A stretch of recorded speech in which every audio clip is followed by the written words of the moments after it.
Credibility and trust deficit in the ability of global institutions to manage challenges in a timely and efficient manner.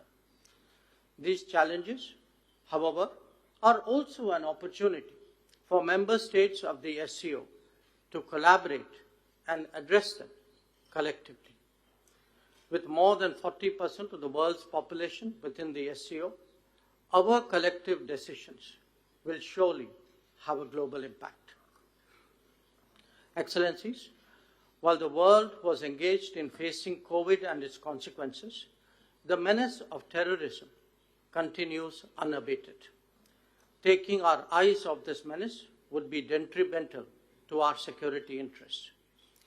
We firmly believe that there can be no justification for terrorism, and it must be stopped in all its forms and manifestations, including cross-border terrorism.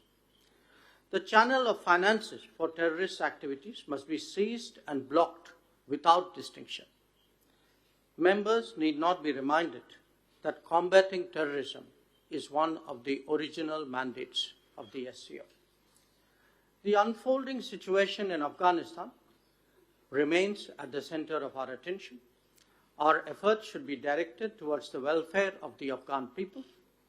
Our immediate priorities include providing humanitarian assistance, ensuring a truly inclusive and representative government, combating terrorism and drug trafficking, and preserving the rights of women, children, and minorities. India has always stood for multilateral approaches to addressing global challenges and has always been a willing partner in sharing our expertise and experience. In this regard, India's own achievement in the field of startups and innovation is a remarkable journey. Today, there are more than 70,000 startups in India, of which more than 100 are unicorns.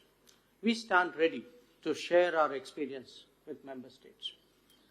Colleagues, in this context, I would like to express my gratitude to all of you for supporting India's proposal of creation of 2 new working groups on startups and innovation and on traditional medicines last year. I'm happy to note that the regulations to operationalize these working groups have been approved by member states. Excellencies, SCO is in its 3rd decade of existence, and this is an opportune time for its reform and modernization to keep the organization relevant in a rapidly transforming world. I'm pleased to note that the discussions on the issues of reform and modernization of the organization have already commenced. I assure you that India will extend its constructive and active support for this process. I also seek the support of member states for the long-standing demand of India to make English as the 3rd official language of the organization. This will enable a deeper engagement with English-speaking member states of the SCO and will take the work of this organization to a wider global audience. I'm happy to note that the progress on ongoing process for the admission of Iran and Belarus as full members of the SCO. I thank the Secretariat for their efforts in that direction. Similarly, I'm delighted that 4 new dialogue partners will sign the MOU for their association with SCO today in Goa. We welcome our new dialogue partners and hope to intensify engagement with them in the SCO format. Excellencies, India has proposed a New Delhi declaration as an SCO summit declaration and 4 other thematic joint statements on cooperation in de-radicalization strategies, promotion of millets, sustainable lifestyles to address climate change, and digital transformation.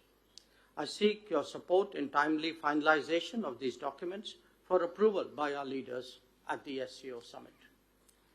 I'm confident that today's meeting would lead to fruitful discussions which would help in sustaining the momentum of our cooperation.